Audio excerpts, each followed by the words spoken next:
let's just say growing up, man, back in the days, I loved watching American Idol back then. I love watching American Idol. Now, I come across this video right here. It's called The Scandals That Destroyed American Idol. Now, before we get to the video, be sure to leave a like on the video, subscribe if you're new. Let's go ahead and dive straight into this, because with me seeing the scandals that destroyed American Idol, I have no idea if there was a scandal going on back then or whatever the case may be. But let's find out and let's see.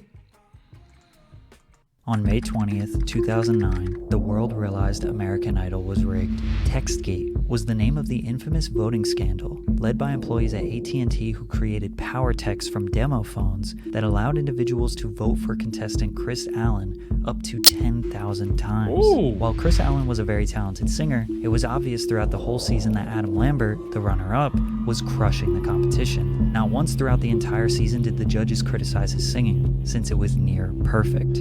Some even suggest that his performance of Mad World is the best in American Idol history. But when Adam lost in the finale to Chris, it started to raise suspicion. But what was uncovered would lead to American Idol's demise, viewership dropping by the millions, and fans losing trust in the brand forever. Wow. Now you're probably thinking that the fans were just upset that their favorite singer didn't win the competition and that they are unreasonably outraged. And while some of that may be true, AT&T admitted that their employees did manipulate some votes, but they vehemently denied this had an impact on the final outcome. AT&T was one of the largest corporate sponsors and the communications partner for American Idol. They set up the voting gateway for fans to be able to send a text message to an abbreviated number, such as IDOLS01, so the viewers determined who moved forward in the competition. They also had the ability to call an 866 phone number and vote online. However, the text-in voting was the most popular method since 2003. Every single year there were claims that the votes were unfair, such as in season 4, where 3 of the contestants had their numbers mixed up with the wrong numbers appearing on the screen, resulting in millions of votes being voided. Or even earlier in season 8, where the number Idols 13 was owned by a company called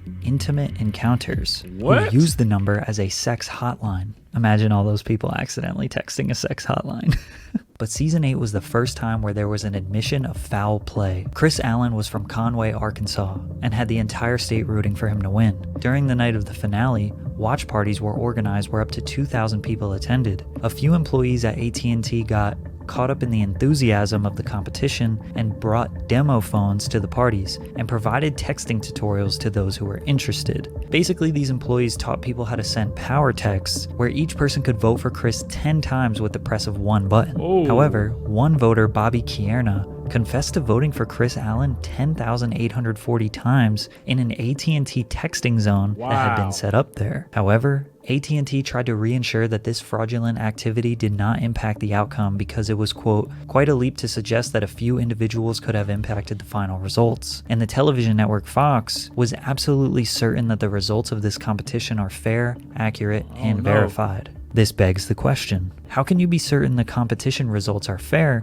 when AT&T admitted there was a manipulation in the votes? Despite Chris Allen winning, Adam Lambert would go on to have a much more successful music career, as he has now earned the honor of replacing Freddie Mercury as the new frontman of Queen, the 5th highest selling band of all time. But we probably should have seen TextGate coming because a few years earlier the votes were manipulated to purposely get a bad singer further along in the competition. But before we get into the next, this is Sanjaya Malakar, one of the most controversial American Idol contestants in history. Sanjaya was a 17-year-old kid from Seattle that had a loving personality and a decent voice. I can't tame you, but I just keep trying.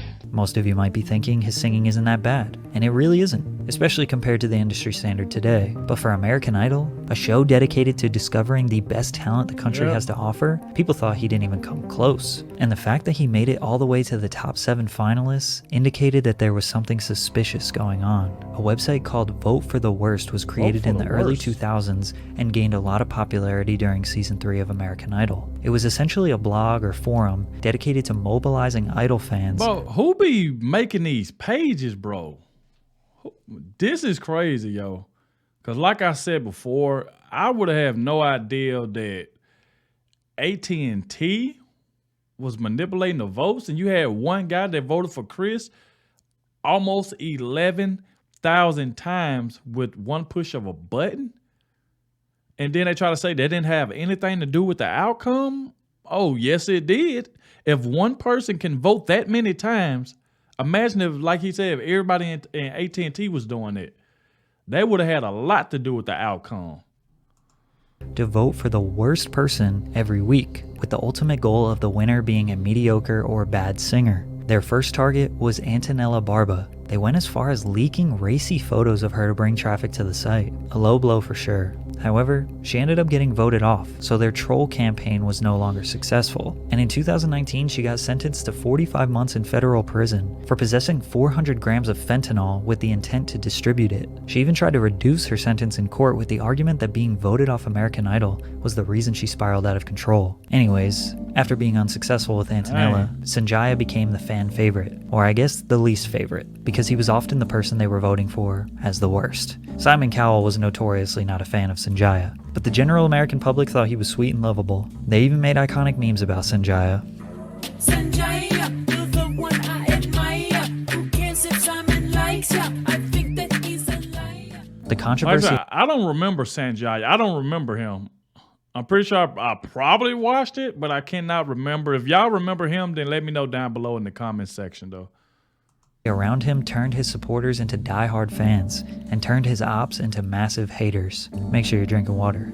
Howard Stern even praised the Vote for the Worst website, which brought it to much bigger heights. Shock jock Howard Stern is plugging a website called votefortheworst.com, hyping Sanjaya as a way of discrediting American Idol. The site was getting around 4 to 5 million viewers each week, earning them some mainstream coverage. Has a website, and they're voting for the worst contestant on American Idol. How they're doing it? That's right. Now, there is no concrete proof that this website was manipulating votes, but the Right. massive amount of traffic the site was getting each week could suggest that they had some influence. Even the creator of the website, Dave Della Terza, was interviewed on national news. I don't know that we're trying to rig the process, but what we're trying to do is say, you know, this isn't a legitimate talent competition. They're trying to make good reality TV, so why don't we try to keep around someone that's bad and try to keep them around, help them win, because it'll make the show better to watch. Now, Dave raises the age-old question, do your votes matter? The only evidence people use is when a contestant seems to be popular on the internet and in the news, but then gets voted off, or when a contestant is generally disliked, but advances, which obviously isn't a strong argument. 6ix9ine has 9 million monthly listeners on Spotify,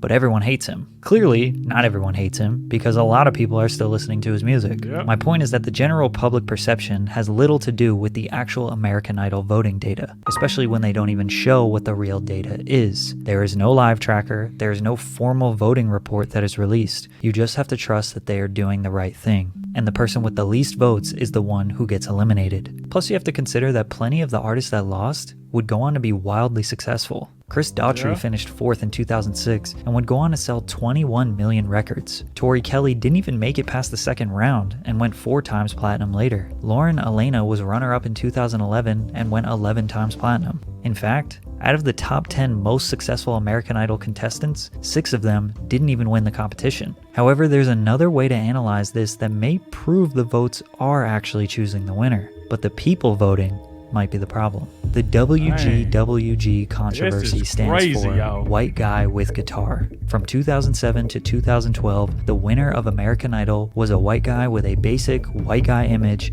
who loved to play the guitar. A darker theory suggests the show is racist and is promoting an agenda, but the viewership was declining by the millions year after year during the WGWG era. It doesn't seem likely that the producers and investors would keep the agenda going if it was hurting the show's reach, especially considering that the first 6 winners of American Idol were unpredictable, diverse, and led to the show growing in viewership every year. Season 7 was the first WGWG winner, which was the first time they ever saw viewership decline, and it steadily kept dropping from there. Ken Warwick, producer of the show, explained the reasoning. It's no secret that most reality shows are female-driven, either by moms or by young girls. It does mean we're going to get a heftier amount of female votes. Obviously, we are very much aware that the voting can be skewed towards the boys, but it's not just because of their gender, but their personality and potentially their looks. You have this alliance between young girls and grandmas, and they see it not necessarily as a contest to create a pop star competing on the contemporary radio, but as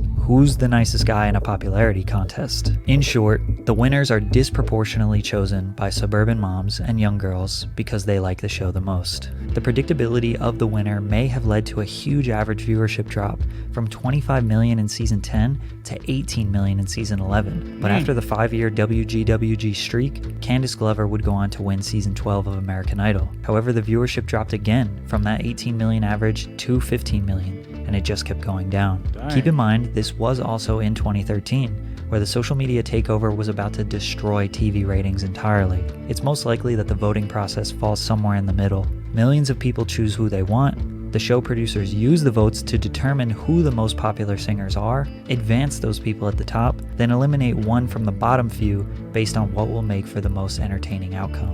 All voting shows like American Idol, The X Factor, The Voice, So You Think You Can Dance usually have the same overarching issue. It's not necessarily about talent, but producing the most entertaining show. However, this is about as close to the real world as it gets. How often do the most talented people become the most successful? The most talented singers, actors, hell, even government officials are not always the ones who become the most successful. Talent is definitely important, but branding, relatability, and overall entertainment value is what people are drawn to the most. The chances of American Idol being just another scripted reality TV show where the votes don't count and producers pick the winner are very high. And maybe the decline in viewership was simply due to the death of TV and birth of social media. In the end, the viewers get to discover their new favorite singer. Winning the competition does get you an immediate prize, but the platform and exposure is the most valuable part, and what you do with that exposure is on you. Wow, man. Another great video by Patrick, man. Another great video by him, man. But like I said, y'all, I had no idea that there were scandals going on in American Idol, stuff being rigged, and like I said, especially by the company itself, AT&T, and with all the workers being in on it, and then they tried to make it seem like that didn't have anything to do with the outcome. I'm like, I don't know about all that. But this right here was crazy. Like I said before earlier in the video, let me know if y'all had any idea of this going on back then, because like I said, I didn't know. And I used to watch it a lot, so I had no idea of what was going on, especially when it comes to something like that, you know. But y'all, we have made it to the end of the video. I want to thank you all for watching. If you did make it to the end, let me know down in the comment section below. Make sure I leave a heart by your comment because I really appreciate it. And I'll catch y'all in the next one.